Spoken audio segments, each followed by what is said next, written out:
Hello, Bulldog Nation. Week 9, final week of the season. Down to Galveston Ball this week we go. Coach, not last week, but 2 weeks ago, Goose Creek, we had senior night. We got that recorded. It was taken care of. No distractions on the field. Everything looked good. Got into the middle of the game. Started off, it looked well started off. And then we had a couple turnovers early, a couple turnovers in the middle of it. The big one that sticks out in my mind, ball was stripped. They took it back to the house. We're at the point in the season now where we're trying to get the seniors to understand this is it for them. We still have the opportunity to have that winning season. But before we move on to that, what was your takeaway, good and bad, from Goose Creek? We started the game really well. Travis returned the opening kickoff for a touchdown, kind of came out and set that tone. And I thought when that happened, we're fixing to rock and roll.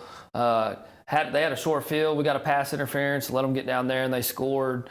And it was kind of back and forth. Going into halftime, they were winning 14-7. We come out 3 and out, make them punt, snap the ball over the deep snap. He snaps it over his head. We get the safety. They kick it. We got great field position, and then we turn the ball over, and it was kind of, you could just feel the wind come out of ourselves at that point. We turned that ball over, but the kids played hard. There was lots of bright spots. Got lots of young kids getting to play, getting experience. We had some seniors play really well. I think Travis Greenewalt's really come on of late. He made a one-handed pick that. It was unbelievable. Some of the things that he did. He played really well. Got some inside backers, playing well. Defensive line's playing well at times.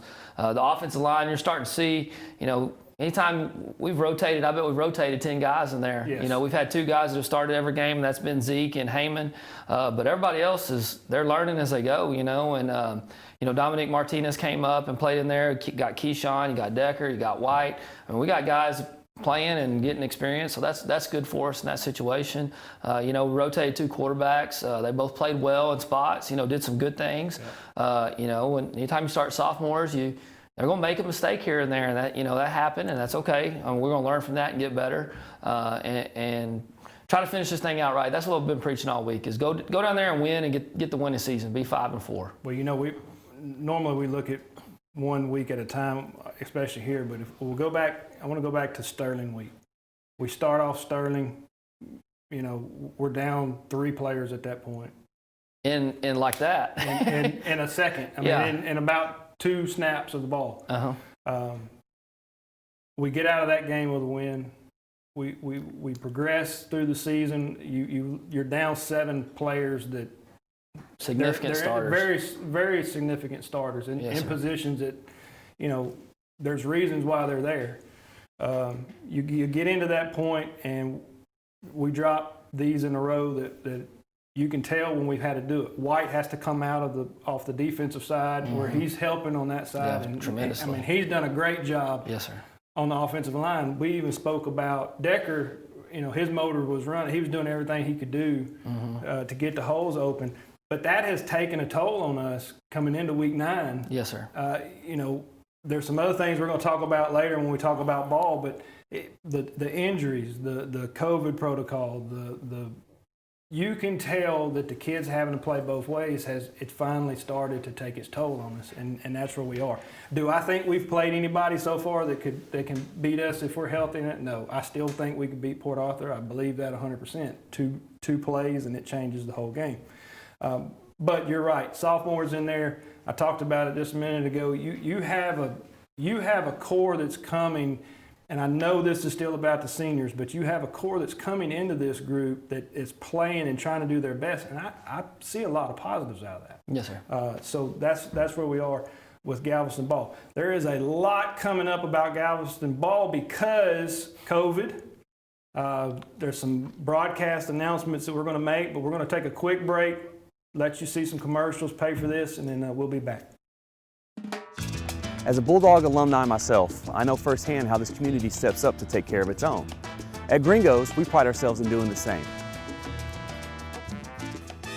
Since 1993, we've supported numerous organizations and causes with the intent of making our community a better place. Whether it's spirit nights, donations, or sponsorships, Gringos stands ready to do our part. But we can't do it without you, our guests. So next time you're catering lunch at the refinery or meeting up after the game, let Gringos do the cooking and help us change lives one taco at a time. Go Dogs!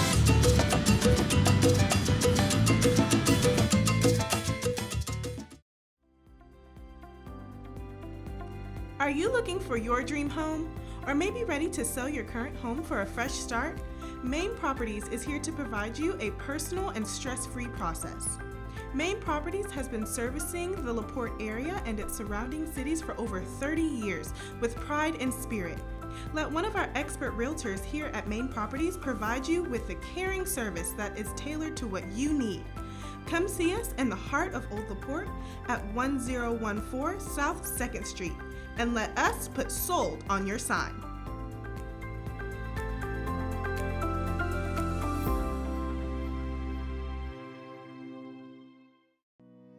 If you're ready to become a skilled and safe driver, contact us at South Region Driving School. We are conveniently located next to LaPorte High School. We offer driver education classes and private driving lessons for teen and adult drivers. All courses are state approved and can be tailored to meet all your driving needs.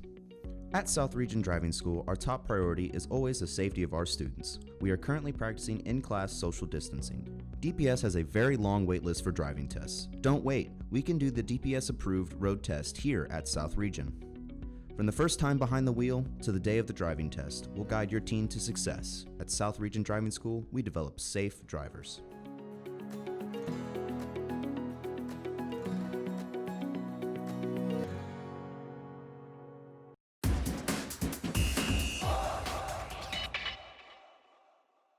Coach, this week you send out a message every week. Yes, sir. This week is really the biggest, and it's Own It.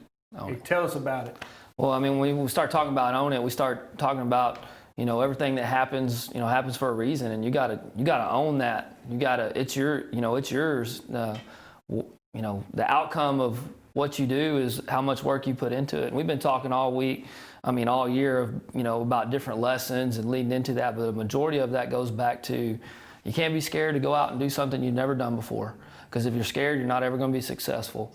You got to put work into it. And if you don't put work into it, you're never going to give yourself an opportunity. And then now we're talking, this week is kind of going into Own It. And whatever happens with the outcome it is, you got to own it. You got to live up to it. You got to learn from that. And that's how we start getting better, And it's kind of been, you can see the positives of that, but, the tough thing that you talk about since we've been here, since I got here 2 years ago, the first year you don't get to do all season because you're trying to hire staff and get your coordinators in. You don't get spring ball. Last year, the day we lost, we started off season the next Monday. We got after it. We were in the weight room. Our kids were getting stronger. You get all the way to spring break, and we've made a ton of progression. We had kids passing classes that had never passed class before. The buy-in was good. The track, you could tell the kids were out there running track, or they were playing baseball. They were lifting weights. They were doing extra weights after school. They were getting stronger. We were starting to kind of build the culture, getting the way we wanted to, and then boom, we get shut down by COVID. Yeah. And in the summer we never could get going. You'd get 2 weeks. They'd take 2 weeks off. You get 2 weeks, and they shut us down again. And you kind of gradually build into it, but just trying to build that culture and build it the right way. That's kind of stuck in that groove right now of the kids trying to figure out what we want them to do, and trying to, somebody else is telling them, well, this is the way you should have always done it. This is the way you should do it. It's getting that complete and total buy-in and getting everybody on the same page. And, that's what, we've been struggling with that right now. And I think our seniors want to finish this the right way, and they want to own this thing, and they understand, and we as coaches, we understand. I'll be the first one to tell you it's my fault, that we're in the situation we are, and I always own the loss. Kids will always get, credit for the wins, and so we're going to finish this thing the right way. We're going to go down and Galveston ball and give them all we got and leave there with a victory. I got to see a coach speak a long time ago, back in the early 2000s, and your life is 10% of what happens to you, and 90% of how you react to it. And this right here, this rest of this week is how you react. How are you going to react? Yes, there's nothing left after this week, so do you go out on the top, or do you just lay down and roll over? That's one of the things that I wanted to see for our seniors, we're close to them, you know that. I talked to them, see them. Some of them played baseball for me, and I've been around them for a long time. I want to see them go out on the top. So how do you take that mentality of own it and you bang it in their heads this last week of practice? Because I know how it is the last week of practice. I know how it is. It's hard. So how do you do that? And we've been, I've kind of been trying to make them see for the last, month, the countdown. You got 2 Monday practices left, or this and that. You'll never get to do this again. They're going to get to play at Bulldog Stadium again. That was our big deal last week. Because how are you going to leave it? And the seniors played well. They did what they needed to do for the most part. We just didn't finish it all, as a group. This week we're talking about, leave your legacy. You got a chance to leave this thing better than it was last year. Last year we were 4-6. This year we can be 5-4. That's improvement. That's yes. And finishing this thing the right way. You only never. 99% of those kids are never going to put on pads again. Right. So you're going to show up to practice every day. You're going to give it all you got, and try to finish your last game ever as a victory. There's not a lot of kids that get to do that. Most kids, they're either not very good and they lose their last game, or you get in the playoffs and very few guys, win that state championship, get to finish their last game with a victory. So finish this thing the right way. Let's go down there. You don't and finish. want that taste of someone else having a celebration on your field, and that's that taste. You want to get it out of your mouth, especially when you have an opportunity. Let's change our focus real quick. We're going to go down to the island this week, folks. There will not be a broadcast. We spent 2 hours there today, doing everything we could, and I promise you, when I say everything we could, we did everything we could to get a signal into that stadium. It just didn't happen. It's not going to happen. They told us and warned us before we come down there that they've tried everything, and that's why they haven't streamed out of there. But we wanted to make sure, and you know me, I'm hard-headed. It's called the Rock. It's called the Rock for a reason. It is. It's called the Rock for a reason. We will not broadcast this week, but we'll keep you updated. We will broadcast the basketball game. But let's look at what we have this week with Galveston ball. They've had to do some change, and also they've had the COVID bug hit them. They've changed the quarterback. They've changed a couple other players. I think there's a free safety that's playing now that's either he's back or he's pretty good. I know his daddy very well. We also have a cornerback that I know his dad's a coach down there, so I know both of those kids really well. Coach, what do you see from ball? Man, everybody's going to be fast to tell you they had won a district game and they're 1-7.